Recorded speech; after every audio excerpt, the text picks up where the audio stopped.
আমাদের যাত্রাবাড়িতে দিন দিন এত আবাসিক হোটেল বেড়ে যাচ্ছে, মানে পুলিশও পারতেছে না তাদেরকে আটকায় রাখতে।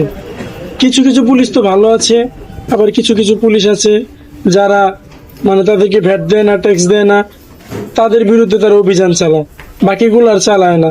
আমরা চাই আমাদের যাত্রাবাড়ি এরিয়ায় যত আবাসিক হোটেল আছে সব যেন একবারে পুরো বন্ধ হয়ে যায়। সেজন্য আপনারা ভিডিওটি বেশি বেশি শেয়ার করে অপরকে জানিয়ে দিবেন।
বলেন,